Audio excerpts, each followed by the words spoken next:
Welcome to Elevate and Thrive, Breaking Barriers for an Empowered Life. I'm your host, Jen Smith, and I am so excited to be on this journey with you. In this podcast, we are going to dive deep into the transformative stories of individuals who have faced adversity head-on, emerged stronger, wiser, and more empowered. I'm here to share those stories with you, to remind you that no matter how dark the night may seem, there is always light at the end of the tunnel, and there is a sunrise waiting to greet you. To inspire you to break through your own barriers, rewrite your own story, and to step into the light of your true potential. So what can you expect from Elevate and Thrive? Each week, I am going to bring you stories of triumph, resilience, and empowerment. We're going to explore the depths of the human spirit, spirituality, uncovering the courage and the strength that lies in each and every one of us. But more than that, we're going to provide you with practical tools, actionable insights, and a community of like-minded individuals who are also on this journey alongside you. So whether you're facing your own challenges or simply seeking inspiration to elevate your life, know that you have come to the right place. Together, we are going to break barriers, defy expectations, and soar to new heights. Thank you so much for joining me on this journey. I cannot wait to see where it takes us. Remember, you are worthy, you are enough, and your journey to an empowered life starts now. Welcome everyone to this episode of Elevate and Thrive. I am so excited to have you here with us today. I have an amazing guest today. Her name is Jessup, and she is going to share with us her knowledge, her wisdom that she has acquired over some really hard experiences that she went through. She's going to talk about how she learned forgiveness. She's going to talk about the power of grit, faith in God, and learning how to just be more human with people. And she's going to share her story of how she got there and just what she's learned. So welcome. Thank you so much for being here with us today. Jennifer, how are you doing? Thank you. It is such an honor, and this is my first podcast. So thank you for having me. Absolutely. I'm so glad you're here. I know that you had some really pivotal events in your life that taught you a lot of lessons. Would you take us back to the beginning of that and share your story and just let the listeners know what brought you to where you are now? Had a great childhood, close with my brother and my parents, and things were pretty hunky dory. And then it unfortunately left me a little unprepared for the challenges that come in life that are just normal, that people just go through. And so when I got married, I didn't see warning signs that maybe somebody else might have seen if they had been, exposed to people with, let's say, addictions or personality traits that make it really difficult to have a relationship with that person. And so when I started seeing some of the problems, I really went after them and tried to solve the problems and saw some warning signs just right away once I got married, maybe even before. But in my growing up, problems, you could overcome them because you could communicate and talk things out. But fast forward 30 years, and I just got through the divorce of this long-term marriage that was rocky and stressful and unnecessary stress. I'm not speaking of, life comes along and, like my dad died. That's stressful, but I'm talking about unnecessary stress. Where it's left me as far as the failed marriage is that we have to give ourselves grace and compassion when we're doing the best we can in life, but we haven't had this experience before to recognize it. And that's where I was. I did not recognize this really hot water that I was in. So I kept trying to solve it and kept trying to solve it. 15 years of therapy intense therapy, thousands of dollars spent over each year trying to find a solution. But sometimes there's a personality type involved that isn't going to be able to get over their default. And so things might get fine for a while, and then the default system would kick in, which I couldn't live with. So this over so many times, finally I had to say, loyalty is one thing, but I don't want to live the rest of my life like this. Finally filed for divorce, just happened to end up on my deceased dad's birthday in 2019. And the divorce has taken almost 5 years. During that time, my soon-to-be ex-husband moved out to Arizona, and I was really concerned about him. And I was asking friends and family to call him and check in on him because we're human. And even though, I couldn't be married to him, I don't want him to suffer. I don't want anybody to suffer, even if they've done some bad things or they've been hurtful. And in doing that, I was asking I had two best friends at the time. And I was asking the one that was really close with him and me to contact him. And so I guess what happened is they started a relationship. Didn't tell me until I don't know when it started, but I know it was quite a while that she was pretending to be my friend and gather information about my divorce and what was going on with me and a new relationship I was starting, and without any clue on what was going on. And maybe somebody who had had this kind of life experience may have recognized it. I hadn't. I didn't recognize it. Looking back, I can see, now that I know, I would have known. Finding out that they were dating was, I don't know how to put this, so traumatic, I couldn't cry. Never been in that spot before, but I just went numb. And, it hurt more than I could probably even accept. I really thought about it and I thought, this ex best friend must be so injured or so lonely that this seemed like the best path for her to take. And that person, my ex-husband, was so much more valuable to her than I was at that point, that was the decision she made. And I had to come to terms with that, and I did. It's taught me to give grace to people when they're doing the best they can with what their struggles are. I don't excuse it. I don't excuse what somebody's doing. But for my sake, I try to move to a place of forgiveness as quickly as I can because I want to move on.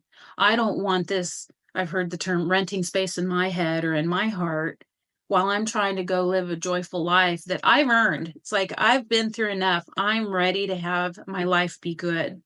I just need these other things to get out of the way. So I learned how to let go of the friendship. We've been friends since we were 5, 6 years old, riding ponies together. And even with her living in another state, we kept up the friendship. And we were more like sisters. We had passwords to each other's accounts. I was supposed to take care of her kids if something happened to her. She's supposed to take care of my mom if something happened to me. That's how close we were. So it's been really interesting to let go of that relationship. My closest best friend, somebody who I trusted really more than anyone, even my own family. So the marriage ended. I had lost this long-term best friend, lifelong almost. And in the meantime, realized she had talked to my other best friend, and the other best friend didn't tell me that she had talked, that she had a clue that they were going to be together. And I thought, there's a reason why the one best friend felt comfortable going to the other one and saying, what do you think about her ex-husband and me dating? Not ex at the time. So there's a reason why there is a comfort zone with the two of them talking. So I ended the relationship with the other ex-best friend, which was even longer. So throughout this decision to end my marriage, which I don't regret, I lost my two ex-best friends, and then all the financial hit that comes along with getting divorced. So where that leaves me today is still love for them. I still love them. I do pray for them because whatever was hurting in their hearts that they acted the way they did, I don't want that for them. What I want for them is to get to a point in their life where they don't need to hurt somebody else, where they can be loyal to a best friend or loyal to people around them. I'm not one that you'll hear me say, "Oh, I hope they, rot in hell," or anything like that. Why would I wish that for someone? That's not contributing to the world. That's not contributing to the people who are around them that they affect. I'd rather somebody who's going through life and hurting other people because they hurt, I'd rather them heal and then come around and go pass that on, pay it forward, as they say. What's helped me is to see things through that filter rather than being mad, being, oh, I used to be really revengeful. I haven't spent an ounce on revenge because, again, that's only going to drag them through more negativity, which is not what I want for them. I don't want to be stuck in negativity. And it has benefited me because I can move on where I think my heart is light now instead of getting dragged through going through revenge.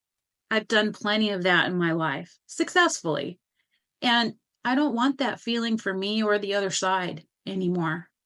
And I really respect that. One of the things that I'm hearing throughout this story of, it sounds like just a lot of betrayal from people Mhm. that you really loved and cared about is, first of all, the compassion that you carried with you in your heart. And so I really just want to acknowledge that first and foremost. What I'm hearing you say is that you chose to forgive them, but also in forgiving them, you were not carrying around that energy with you of the hatred or the revenge or the anger. Not that it didn't sting and not that it didn't hurt, of course, but one of the things that I think can be really challenging for people when they are in these situations of feeling really wronged by somebody or a situation is getting stuck in those emotions. And it can be really challenging for people to hold on to that compassion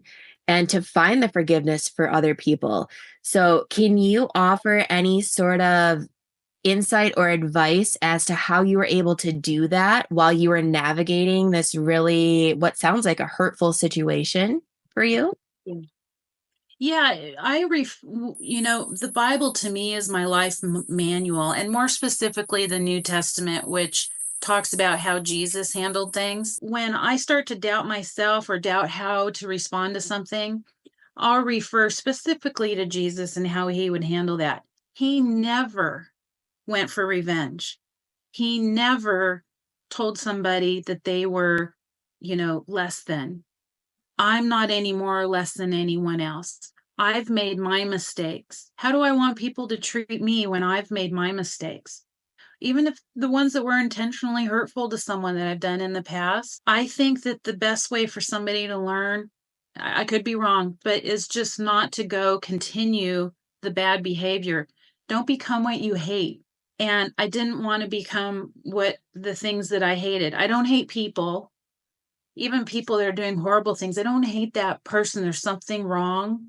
I hate what they're doing. And as the saying is, hate the sin, not the sinner. Well, I've got to look at myself. I have messed things up in my life and done things that I regret. So I need to focus on me and let these other people or the people around me find their way back to what the truth is or how they want to be in life.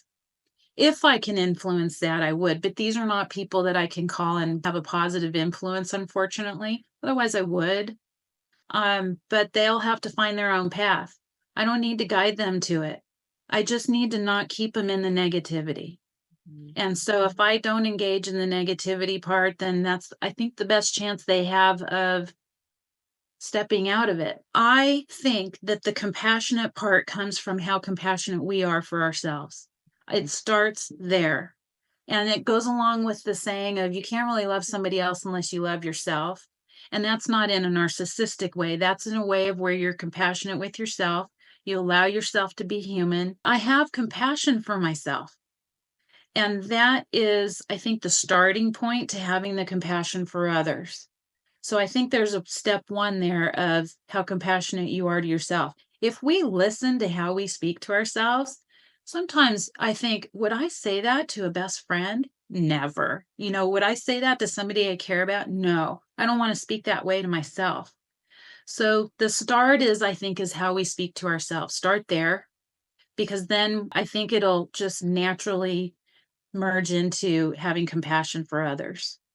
I totally agree. And, I heard you say a couple things that really resonate with me. You don't hate the people, but you hate the things, right? Or the things that people do. What I truly believe is that everybody, everything is a reflection of something that we need to understand about ourselves. And so I really love that you're talking about that compassion for yourself, because when you do have compassion for yourself, and it all starts with us, we can't love somebody in the way that we want to be loved until we truly love ourselves the way that we need to be loved for us. And we Mhm. can't have compassion for other people until we, like you said, have compassion for ourselves. I think that that's really, really a great tip for people that are listening. And that's where you start. I see people struggle with the forgiveness part of things.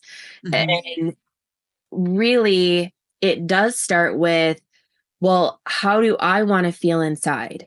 And how do I want to be viewing life? Do I want to be carrying around this negative energy of these circumstances with me? Because that will affect me. And it's really being willing to look at your part in things.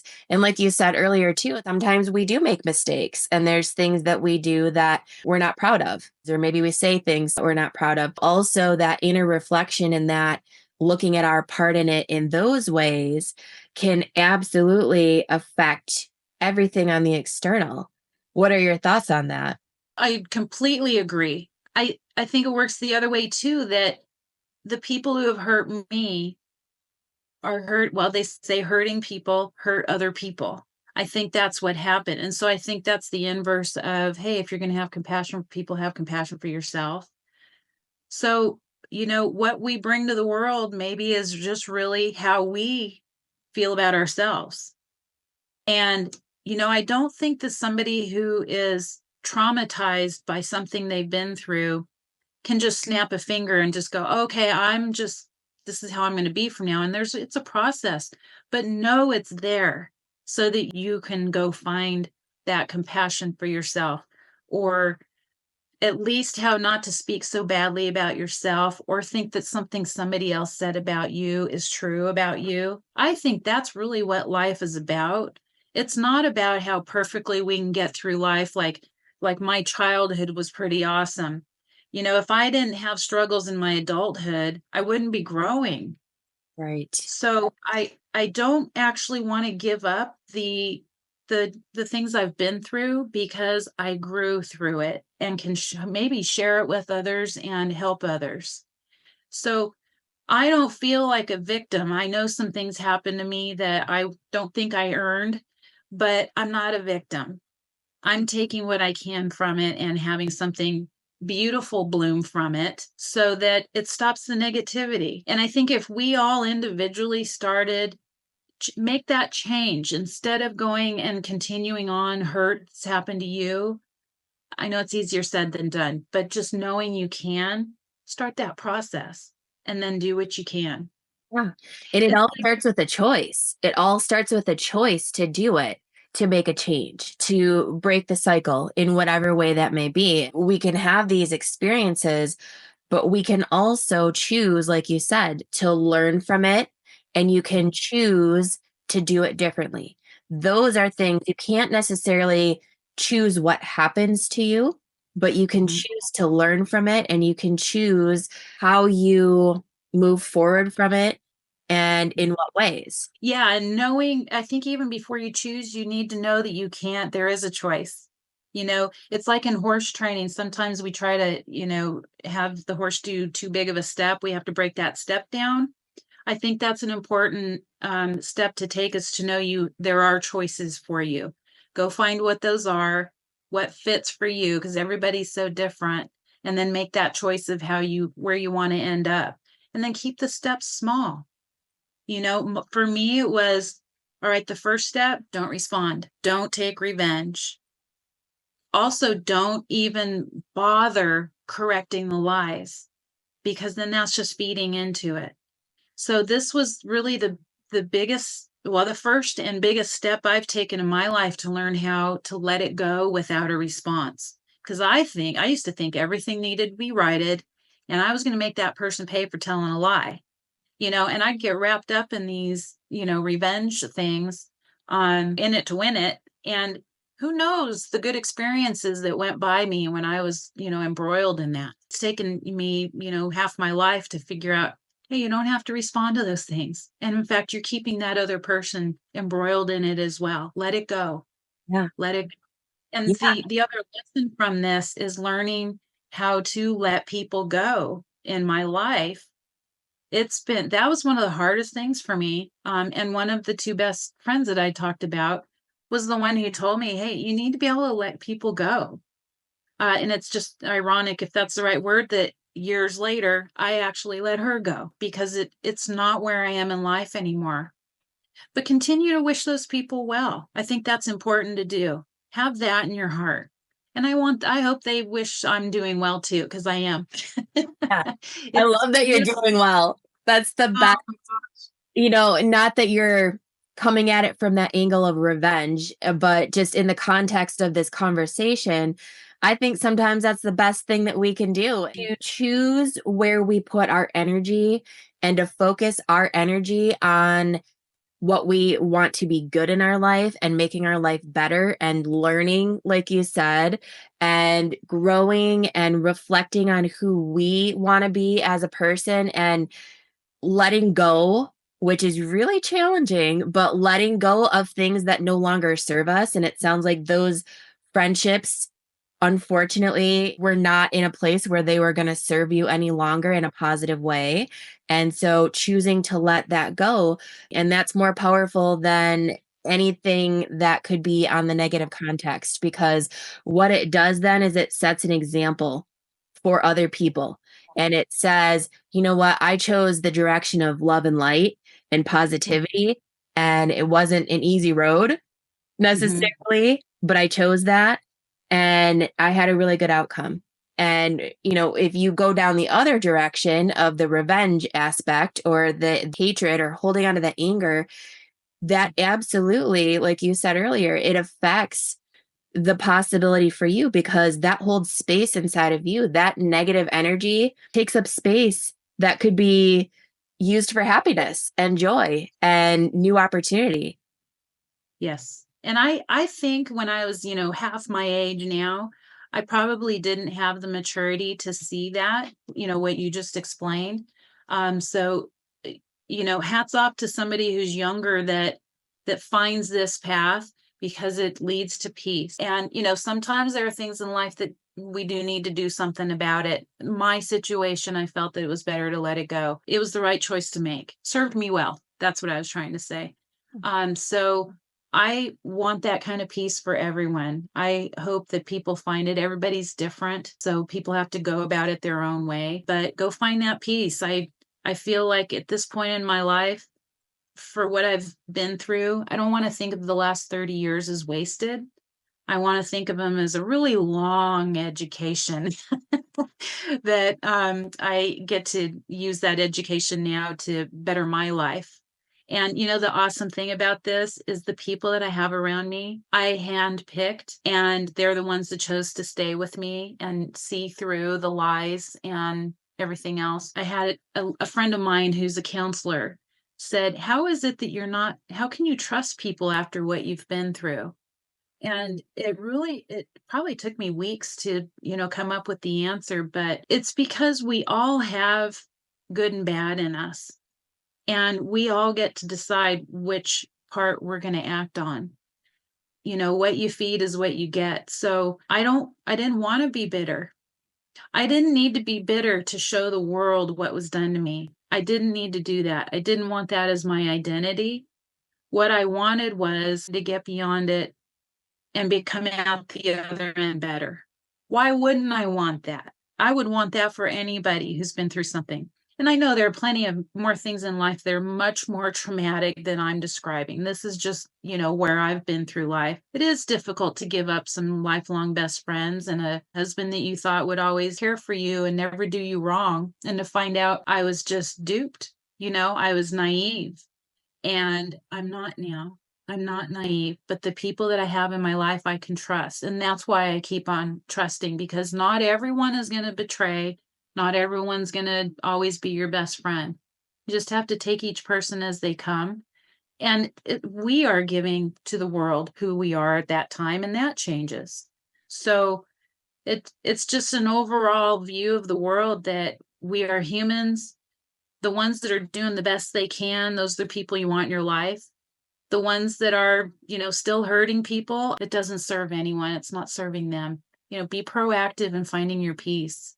It's probably cliche, but it's to be said. It's a good goal to have.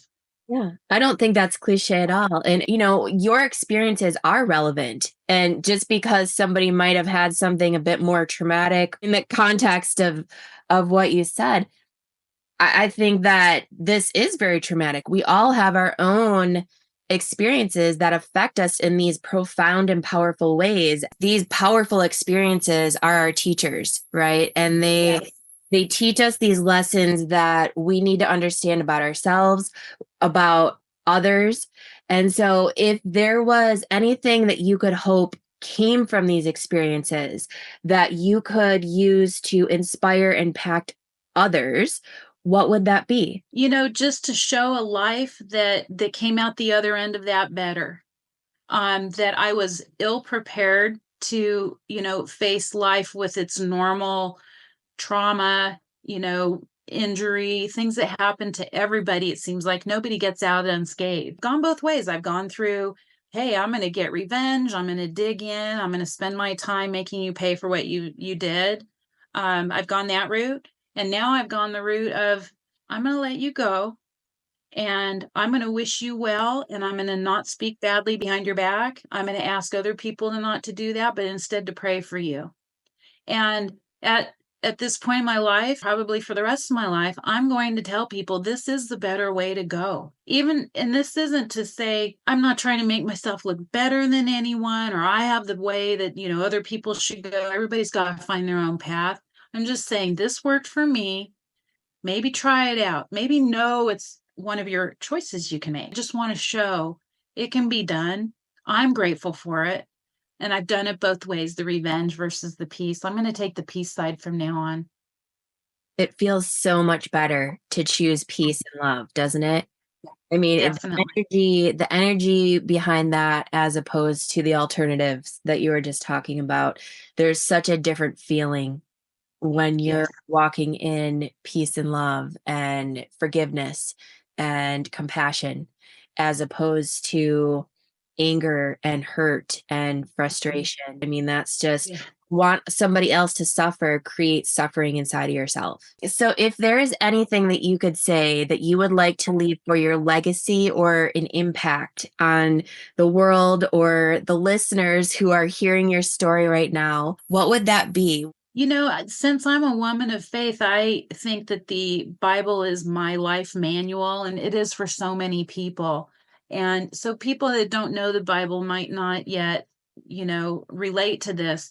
But I realized going through these struggles, and when I would, go read in the Bible it's got all the answers in there. And I realized I don't even know myself the best. My Father, my God, He knows me the best. He wrote who I am in that book. And back in 2012, I had that realization after going to church that God doesn't lie. So what He says in the Bible is accurate, which means I don't control the world. I can't save the world. It removed my anxiety, and it showed me that even though I think I know myself the best, He knows me better, and He says who I am in the Bible. So when somebody attacks me or questions who I am, I can be sure that even though I'm not perfect, none of us are, I know who created me, and that I'm doing the best I can, and that I've learned.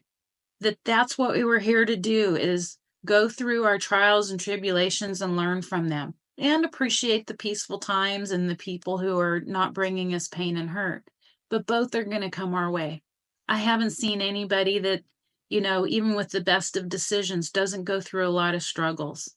So I just hope that people will find something in that they can strengthen from and relax a little bit, and don't work so hard to control things. Things are going to happen even with the best of decisions. That was one of my big lessons is, if something came my way, I thought, wow, I must have made a wrong turn somewhere. But things will come your way. Do the best you can, but move on as quickly as you can. Don't be afraid to let go of people that were just in your life for a time, even if you thought they'd be there forever and by your deathbed on your last day. That one was a hard one for me because I fought hard to keep people in my life, but it's been a great lesson to learn. I can let people go. And the people who have come into my life, they fulfill everything that I've lost and then some. And that is so profound to me that if I had been still holding on to the people who have left, I wouldn't have room for the new people that are fulfilling me so much more than the relationships I had. I still love the people that I've let go, but they don't have a place in my life anymore. So that's been the beautiful thing. And that's what's enhanced my life moving forward and bringing me peace and people that I can trust. Lost that naive look on life. I'm looking at people a little bit more carefully now and more guarded on who I bring in. But doesn't mean I'm going to not let somebody in. And because I don't trust anybody anymore. No, that's not it. I trust 100% the people that I have now. So that was kind of a long answer, but hopefully that would be the legend I'd want to leave, because I think it's just the best way that I know how to live at this point in my life. I want that for everyone. I love it. I love it. And I think that's beautiful. And I am just so thankful that you joined us today. Thank you for sharing your story with everybody. I truly feel that will help other people. And thank you for being here today. I appreciate you. Thank you. Thank you for doing this podcast. And I hope it gets out to so many people, because the world needs this. The world needs the positive side of things, and, how to enrich our lives. When we're hearing other people's stories, the ones that we can relate to, that helps us along to know, hey, I can do this different thing, or somebody else has been through it and made it. They didn't crack, they didn't sink. So thank you for putting this out. And I look forward to seeing your other podcasts too, to see what other people are saying. Absolutely. Thank you for being a part of it. I appreciate you more than you know. Thank you. I appreciate you too. This is awesome. Thank you for taking the time with me today.